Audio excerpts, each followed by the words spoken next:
பார்க்கறதுக்கு இவ்வளோ அழகா இருக்க. என்னமோ தெரியலடி, உன்கிட்ட ஏதோ ஒன்று இருக்கு. என்ன அப்படியே இழுக்குதுடி. எந்த விஷயம் செய்யறதுக்கு முன்னாடியும் நல்ல நேரம் பார்ப்பேன்னு சொன்னேன்ல, அந்த நல்ல நேரம் இப்போ ஆரம்பிச்சிருச்சுடி. என்னடி, பூஜைய ஆரம்பிக்கவா? நீ மட்டும் இந்த மயக்கத்துல இல்லாம இருந்திருந்தா இன்னும் நல்லா இருந்திருக்கும். நீயும் கோஆப்ரேட் பண்ணா எல்லாமே சிறப்பா இருக்கும். ஆனா நீ தான் எனக்கு கோஆப்ரேட் பண்ண மாட்டியே. அதனால தான் உன்னை மயக்கம் அடைய வச்சிருக்கேன்.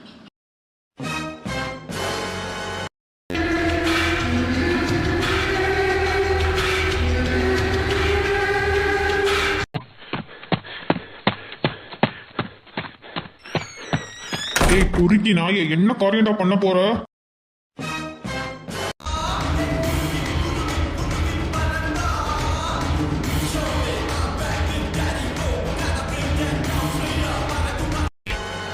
நல்லா என்கிட்ட வாங்கி போடா அயோக்கிய நாயே. ஐயோ அம்மா. ஏய் என்னடா அயோக்கிய நாயே, என்ன காரியம்டா செய்ய துணிஞ்சிட்ட? எனக்கு வர்ற ஆத்திரத்துக்கு உன்னை கொன்னே போட்டுரு வேண்டாம். ஏய் நான் யாருன்னு தெரியாம என் மேல கை வச்சுட்டு இருக்க, முதல்ல கையெடுடா. இதை எமனா இருந்தாலும் உன்னை நான் சும்மா விட மாட்டேன்டா. நீ தொட நினைச்சது என்னோட ஆத்தியடா.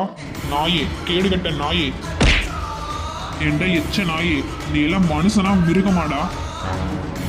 ஏண்டா நாயே, பொண்ணுங்க அப்படின்னா உங்களுக்குலாம் என்ன பலவீனமா தெரியுதா? அவங்களோட அமைதியையும் பொறுமையையும் ஒன்ன மாதிரி மிருகம்லாம் பயன்னு தவறா புரிஞ்சுக்கிட்டு இப்படி கேவலமான கேடுகட்ட வேலையை பாக்குறீங்க. ஒரு பொண்ணை எப்ப நீ தப்பா பார்க்க ஆரம்பிக்கிறியோ அப்பவே நீ மனுஷன்ற உரிமையை இழந்துட்டடா. பொண்ணுங்களோட உடம்பு ஒன்றும் உங்க ஆசைக்காக பொருள் கிடையாதுடா. அவங்களோட வாழ்க்கையெல்லாம் உங்களுக்கு பிளே கிரவுண்ட் மாதிரி ஆயிடுச்சுல்ல. எப்படிடா நீங்கெல்லாம் ஒரு பொண்ணை தொடுறதுக்கு முன்னாடி உன்னோட அம்மாவும் கூட பிறந்தவளும் ஏன் உன் ஃப்ரெண்டு எல்லாம் பொண்ணு தானே, அவங்க இடத்துல வச்சு பார்க்க மாட்டீங்களாடா? ஒரு பொண்ணை மிஸ்யூஸ் பண்றதுக்கு முன்னாடி அவளுக்கும் எவ்வளவோ கனவு இருக்கும்ல, ஒரு நிமிஷம் நினைச்சு பார்க்க மாட்டீங்களா? இங்க பாரு, ஒரு ஆம்பளையோட வீரம் பொண்ணை அடக்குறது இல்ல, அந்த பொண்ணுக்கு யாராலையும் ஆபத்து வராம பாத்துக்கிறதுல தாண்டா இருக்கு. ஒன்ன மாதிரி மிருகங்களுக்கெல்லாம் அது எப்படிடா புரியும்? ஒரு பொண்ணை எப்ப நீ தப்பா பார்த்து அவளை டார்கெட் பண்ணணும்னு நினைக்கிறையோ அப்பவே இந்த சமூகம் உன்னை குற்றவாளியா தாண்டா பார்க்கும். ஒரு பொண்ணுக்கு மரியாதை கொடுக்கறதாண்ட ஒரு ஆம்பளையோட அடையாளம். ஒரு பொண்ணை பொருளாவோ அடிமைப்படுத்துறதுலயோ ஆம்பளைத்தனை கிடையாது. ஒன்னு புரிஞ்சுக்கோ, இந்த சொசைட்டி மாறிக்கிட்டே இருக்கு. பொண்ணுங்க இப்போ ஒன்னும் தனியா இல்லடா, அவங்களுக்குன்னு சட்டம் இருக்கு, குரல் இருக்கு, தைரியம் இருக்கு. முதல்ல பொண்ணை மதிக்க கத்துக்கோ. ஒரு பொண்ணை உன்னால பாதுகாக்க முடியாட்டியும் காயப்படுத்தாம இருங்கடா. இன்னைக்கு நீ தொட நினைச்சது என்னோட உயிர்டா. என் உயிர் மேல கை வச்சவன் எவனா இருந்தாலும் அவன் உயிர் என் கையால தாண்டா போகும். இங்க பாரு, இனிமே ஒரு பொண்ணை தப்பா பார்க்கணும்னு கூட நீ திங்க் பண்ணக்கூடாது.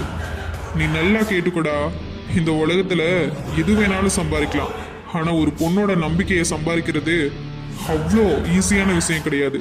நீ நினைக்கிற மாதிரி உன்ன மாதிரி கேடு கெட்ட நாய்க்கெல்லாம் மரண தண்டனை தாண்டா கொடுக்கணும்.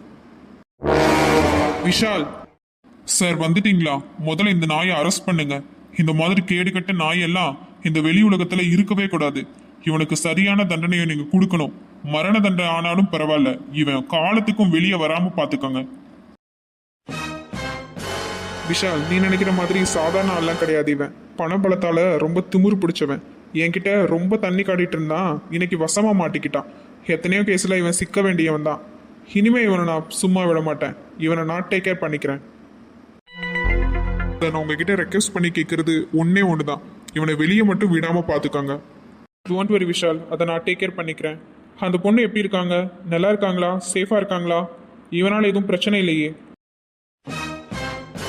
இவனால எதுவும் ப்ராப்ளம் இல்லைன்னு தான் நினைக்கிறேன். நான் முதல்ல போய் என்னோட ஆர்த்தியை பார்க்குறேன் சார். நீங்க இவனை டேக் கேர் பண்ணிக்கோங்க.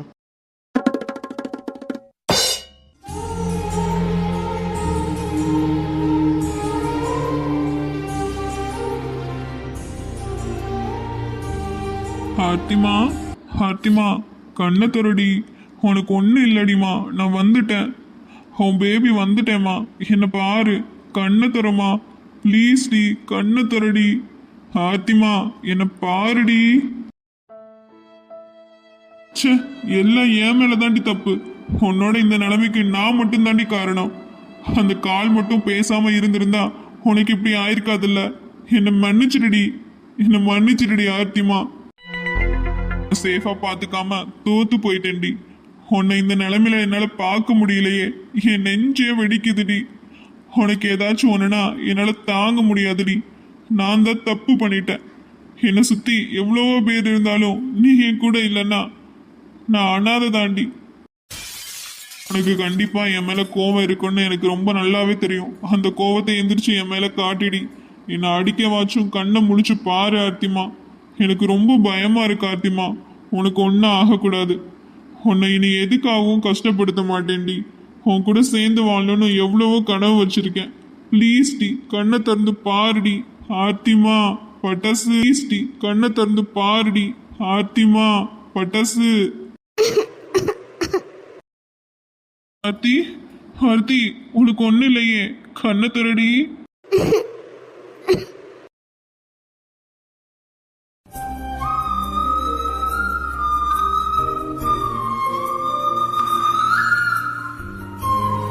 விஷால், நீங்க வந்துட்டீங்களா? உங்களுக்கு ஒன்றும் இல்லையே? தலையில அடிபட்டிருக்கு. உங்களுக்கு எதுவும் ஆகக்கூடாதுன்னா நான் கடவுளை வேண்டிக்கிட்டே இருந்தேன். எனக்கு தெரியும் என்னை காப்பாற்ற நீங்க வருவீங்கன்னு.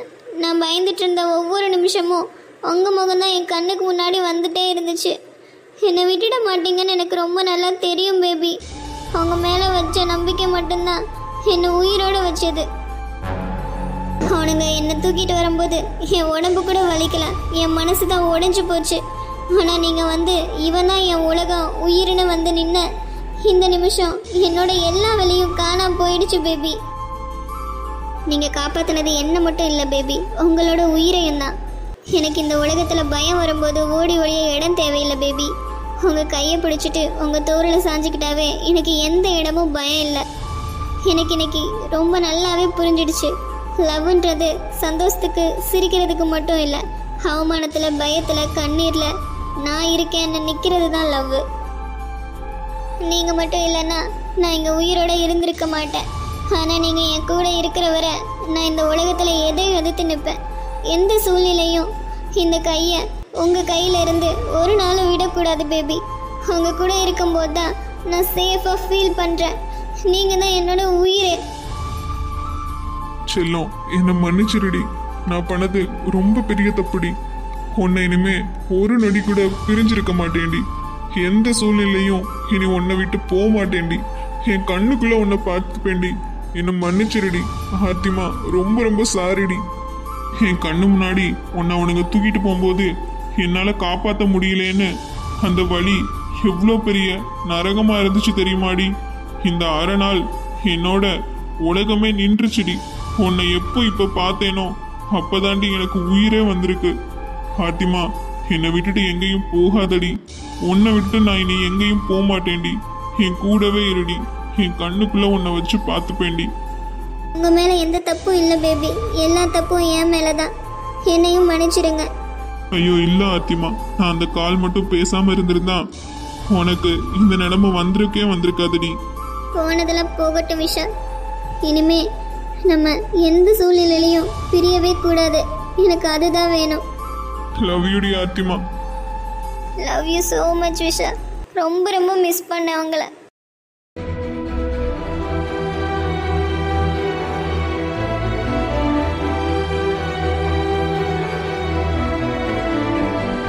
வலி. என்னங்க சொல்லுங்க, ஆர்த்தியை பத்தி எதுவும் தகவல் கிடைச்சதா? அதை பத்தி சொல்றதுக்கு தாம்மா இப்போ வந்தேன். ஆர்த்தி கிடைச்சிட்டாமா. என்னங்க என்ன சொல்றீங்க? ஆர்த்தி கிடைச்சிட்டாளா? எங்க இருக்காங்க? எங்க அவ? நான் பார்க்கணும், உடனே பார்க்கணும் என் பொண்ணை. வலி, நீ பதட்டப்படாம நார்மலா இரு. உணர்ச்சி வசப்படாத.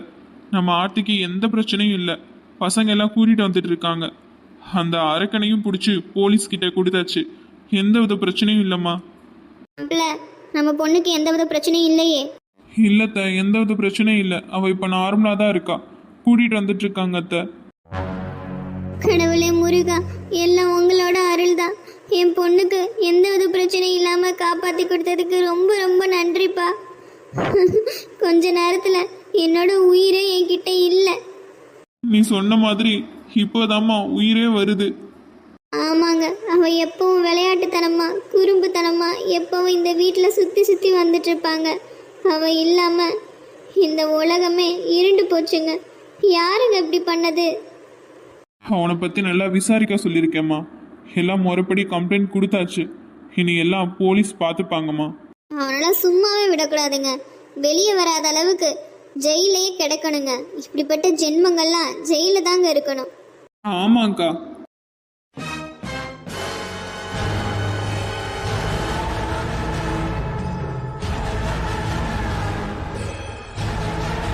சார், இவனுங்கள முதல்ல தூக்கி ஜெயில போடுங்க சார். இவனுங்கள நான் பாத்துக்கிறேன் தம்பி. ஏய் மாஸ்க் பாய்ஸ், நீங்கள் எதுக்காக ஆசைப்பட்டீங்களோ அது இப்போ நடக்க போகுதுடா. ஏன்னா காலம் பூரா இனி நீங்கள் களி தான் தின்ன போறீங்க. ஆல் தி பெஸ்டா. கான்ஸ்டபிள்ஸ், இவனுங்களை வந்து அரெஸ்ட் பண்ணுங்க. Yes sir. டேய் டேனியல், உன் கூட பழகுன வர உன்னை தப்பா நினைச்சது கூட இல்லடா. நம்ம 2 பேரும் ஒரே ஜிம்ல ஒர்க் அவுட் பண்ணோம், நல்லா பழகணும். உன்னெல்லாம் நல்ல மனுஷன்னு தாண்டா யோசிச்சு பழகுன. உன்னெல்லாம் நம்பி தானடா உன் கூட சுத்தின.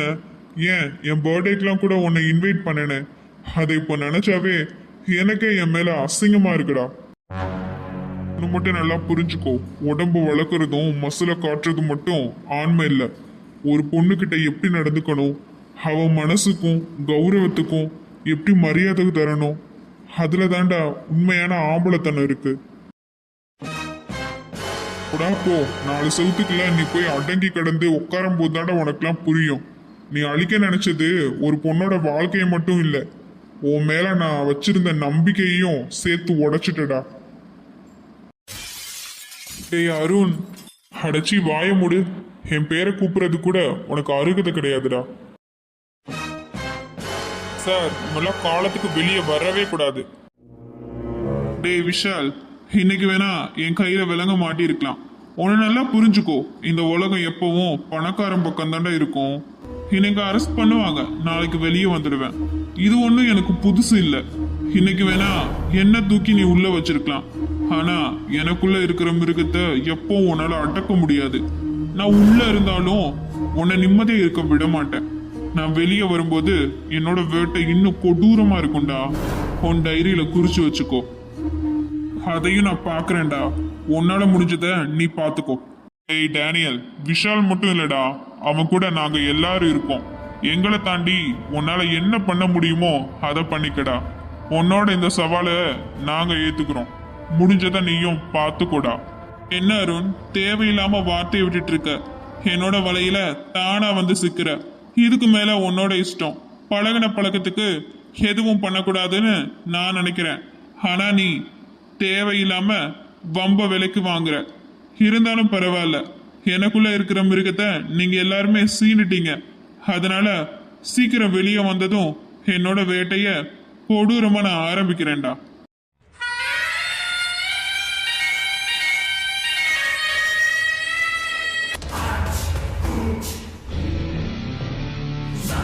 வாய முடிடா, கிளம்புடா முதல்ல. உங்களுக்குலாம் எதுவும் இல்லையே? எங்களுக்கு எந்த வித பிரச்சனையும் இல்லை கனிமா. ஆமா, ஆட்டிய பாத்தீங்களா நீங்களா? ஆமாம் சிவா, இப்போ தான் நாங்கள் எல்லாரும் அவளை பார்த்துட்டு வந்தோம். நார்மலாக தான் இருக்கா. அவளை பார்த்ததுக்கு அப்புறம் தான் எனக்கு உயிரே வருது சிவா. பாவண்ணா ஆர்த்தி, பச்சை தண்ணி கூட கொடுக்காம அவளை கொடுமைப்படுத்திருக்காங்கண்ணா. என்னால் நினச்சி கூட பார்க்க முடியல. இந்த மாதிரிலாம் மூவியில் தானே பார்த்துருக்கோம். ஆனால் ரியலாக நடக்கும்போது அவங்களுக்கு அதை அனுபவிச்சாதானா இந்த மாதிரி வழியெல்லாம் புரியும். ரொம்ப கஷ்டம்ண்ணா. ஆர்த்தி ரொம்ப பாவண்ணா. கொஞ்ச நேரத்தில் ரொம்ப கஷ்டப்பட்டுட்டானா. இந்த மாதிரி கேடுகட்ட ஜென்மங்கள்லாம் இன்னும் இருக்கதானே செய்யறாங்க. இந்த மாதிரி நாய்கனால தான் பிறந்த குழந்தைய கூட நம்பி விட முடிய மாட்டேங்குது. ஏன்னா இவங்களெல்லாம் பொம்பளைங்கன்னா ஒரு பொருளா மட்டும்தான் நினைக்கிறாங்க யூஸ் பண்றதுக்கு. ஆனா அவங்களுக்கும் ஒரு மனசு இருக்கு, கனவு இருக்கு. அதெல்லாம் இவனுங்களுக்கு புரியாதுமா. எவ்வளவோ சொன்னாலும் இந்த சொசைட்டி விழிப்புணர்வு கொடுத்தாலும் அவனுங்களுக்கு அந்த காம்பவுண்ட வெறிய அடக்க முடியாம இப்படி கேடு கெட்டத்தனமா பண்றானுங்க. டே மச்சான், நீ சொன்னாலும் நான் சொன்னாலும் எவரும் நீங்க மாற போறது இல்லடா. ஆனா எந்த ஒரு ஆண்மகனும் ஒரு பொண்ணை தாயாகவோ தங்கச்சியாகவோ சக தோழியாகவோ நினைக்கிறானோ அப்பதான்டா இந்த கொடுமையெல்லாம் மாறும். அப்படி மாறாட்டியும் நம்ம சட்டத்துல இதுக்கு தகுந்த தண்டனையை கொடுக்கணும்டா. ஒரு பொண்ணை ஒருத்தன் தப்பா பார்த்தாவே மரண தண்டனை கொடுக்கணும்டா. அப்படி நம்ம சட்டத்துல ஒரு இடம் வந்துச்சுன்னா இந்த மாதிரி பிரச்சனைலாம் நடக்காம இருக்கும்டா. எல்லாம் இந்த நம்ம நாட்டில் சட்டத்தில் நடந்துச்சுன்னா ஒரு மாற்றம் கிடந்துச்சுன்னா ரொம்ப நல்லா இருக்கும். டே கவின், இப்ப நீ சொன்ன பாத்தியா, நம்ம நாட்டுல சட்டத்துல எப்போ தண்டனை கடுமையாக்கப்படுதோ அப்பதான்டா டேனியல் மாதிரி விஷக்கிருமிகள்லாம் பரவாம இருப்பாங்க. ஆமாம் அருண், இப்போ நீ சொன்ன மாதிரி எப்போ நம்ம சட்டத்தில் தண்டனை கடுமையாக்கப்படுதோ அப்போ தான் பெண்களுக்கு நடக்கிற வன்முறை எல்லாமே குறையும். அந்த டேனியலை இனி வெளியே வராத அளவுக்கு நம்ம எல்லாரும் பார்த்துக்கலாம். சரி வாங்க, எல்லாரும் கிளம்பலாம் இப்போ. ஓகே சிவா. பேபி நான் நல்லா தான் இருக்கேன், என்னை விடுங்க. அதெல்லாம் முடியாது. இனிமே உன்னை பிரிஞ்சு ஒரு நிமிஷம் கூட என்னால் இருக்க முடியாது. அது எப்படி? நீங்கள் உங்கள் வீட்டில் இருப்பீங்க, நான் எங்கள் வீட்டில் இருப்பேன். எப்படி இருந்தாலும் அப்போல்லாம் நம்ம தனித்தனியாக தானே இருக்கணும். இதெல்லாம் எனக்கு தெரியாதுப்பா. ஆனால் இனிமேலாம் உன்னை விட்டு என்னால் தனியாக இருக்க முடியாது. என்ன செய்வியோ எது செய்வியோ எனக்கு தெரியாது. உங்கள் அக்கா கல்யாணம் நடக்குதோ இல்லை சிவா கல்யாணம் நடக்குதோ, அவங்க ரெண்டு பேருக்கு கல்யாணம் நடக்காட்டியும் பரவாயில்ல. சீக்கிரமா உங்கள் அப்பா கிட்டேயும் அம்மா கிட்டேயும் சொல்லி என்னை கல்யாணம் பண்ணிக்கோ. அதெல்லாம் முடியாது. அதெல்லாம் நான் காலேஜில் படித்து முடிச்சதுக்கப்புறம் தான் கல்யாணம் பண்ணிப்பேன். சரி, நீ இப்படிலாம் சொன்னால் கேட்க மாட்டேன். வேணும்னா சிவாக்கும் கனிக்கும் எப்போ மேரேஜ் சொல்கிறாங்களோ அப்போவே உனக்கும் எனக்கும் கல்யாணம் வச்சுக்கலாம். ஓகேவா? உனக்கும் அப்படி பண்ணணும்னு ஆசை இருந்துச்சு தானே, அதை வேணா எக்ஸிக்யூட் பண்ணலாம். ஓகேவா? இதுக்கு வேணா நான் யோசிச்சு பதில் சொல்கிறேன். ஏய், கொன்று வேண்டி ஒன்ன போங்க. லூசு அழகி என் பட்டாசு. லவ் யூ டி. Love you two.